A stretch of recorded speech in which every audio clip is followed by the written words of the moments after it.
Józefa is a family member that I didn't know about. I know I have a great-grandmother, but I was for many, many years unaware of even her name. And then a few years ago, I found a collection of her letters, and then from that point I made a decision to understand who Józefa was, why these letters were written.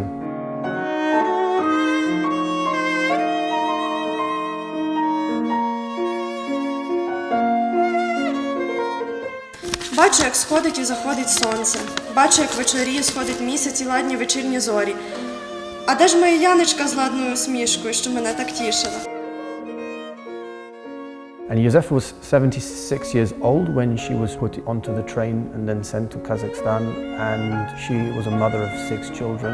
Józefa was repressed because she was given the classification parents of a traitor.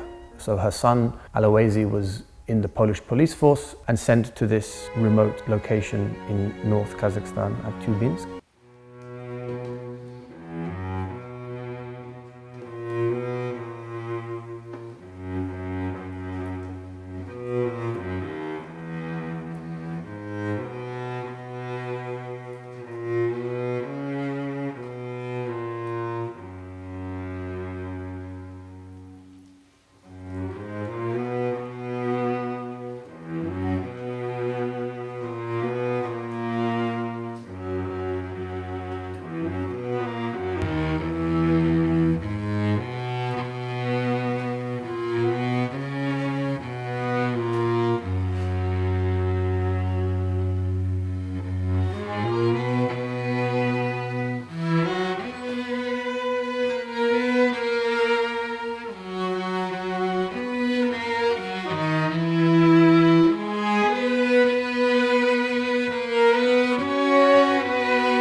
So she was not in a penal prison gulag where she was doing hard work. She was in a remote settlement having to work and still pay for her rent and buy food. And from this remote location, Józefa would write asking for the main requirements for continued survival, which was food and money. She was only writing to her daughters. Яночко моя наймиліша, ти мені пишеш, що я гніваюсь на тебе. О, єдина моя дитина, єдиний скарб мій, найдорожча моя коштовність. Ти нас годувала, ти нас одягала, ти нас втішала і найбільше з нас всіх працювала. А від батьків нічого не брала. Я все пам'ятаю. То за що ж мені на тебе гніватись? За твої добрі вчинки? Матір зла на своїх дітей не тримає, а про добро ніколи не забуде. І про добрі вчинки. Я твої солодкі слова забути не можу. Завжди я з тобою. О, Яночко моя. Perhaps the one letter that summarized the entire story, which there is only the one letter, was the one envelope that was discovered. It has 2 functions. It's an envelope and a letter. Józefa is writing in every available square centimeter. The words are squeezed in on every available bit of space. And this is addressed to her daughter Maria Bodziak, the BSSR, the Belarus Socialist State Republic, and it is coming from Aktyubinsk, which is Józefa's address, which she writes in as the sender. So these 2 addresses represent the distances that this letter had to travel, 2,500 kilometers. And from the post stamps, the marks, we have 2 dates. One is dated the 21st of February 1941, and the second date is the 4th of March 1941.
Józefa didn't date any letters.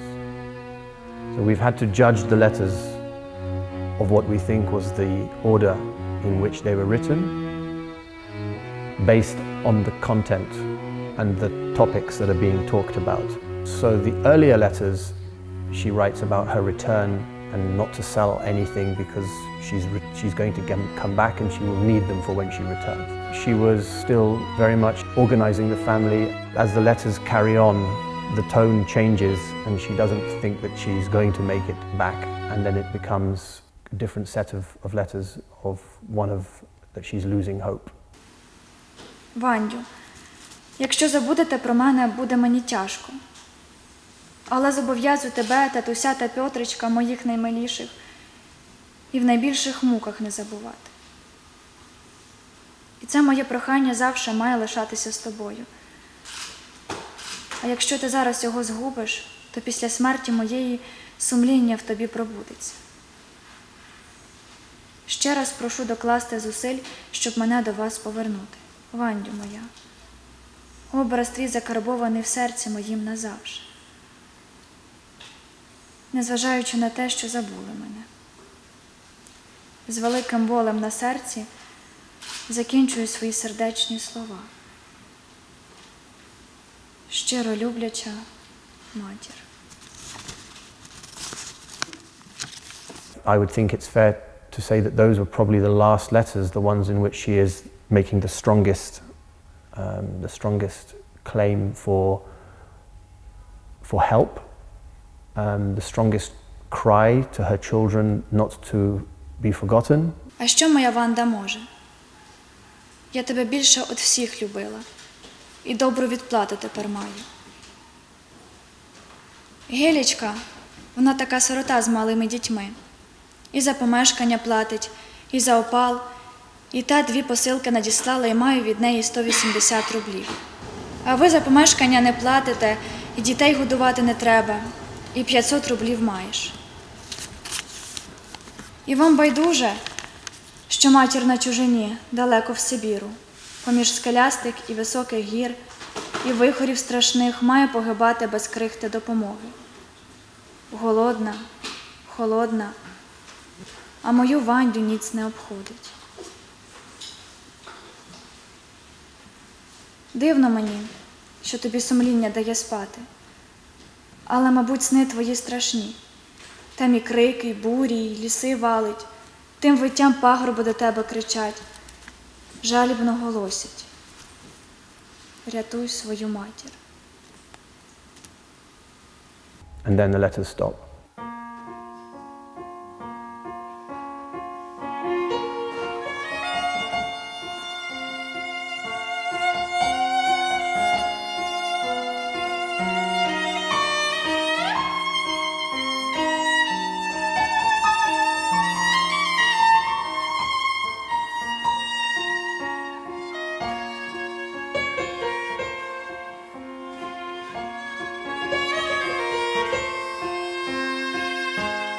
The piece of music is titled Józefa's Lament.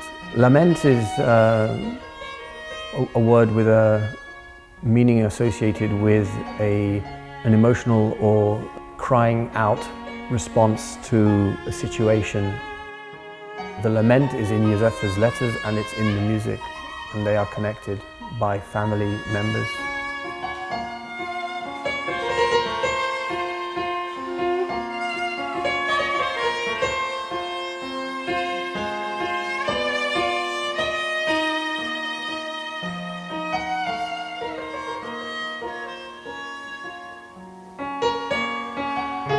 My father composed the piece in his early 20s, 22 years old. There is only one recording that was ever made, and that one recording was made when my father played this composition in the room of his mother's flat in London. In the room present would have been his sister, Zosha, Sophie.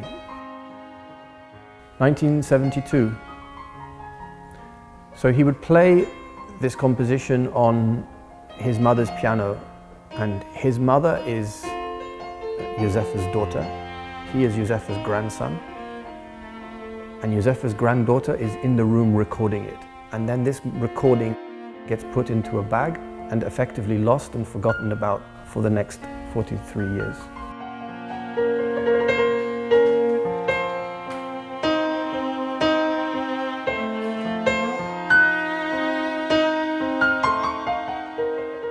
The letters and the cassette were part of a number of artifacts that were discovered after my father's sister, Auntie Sophie, passed away in 2014, leaving behind what can only be described as a massive, huge amount of stored possessions that she had accumulated over her life. This music and letters, the two were found in the same location, in the same time, and they seem to join and complement each other as almost synonyms of each other.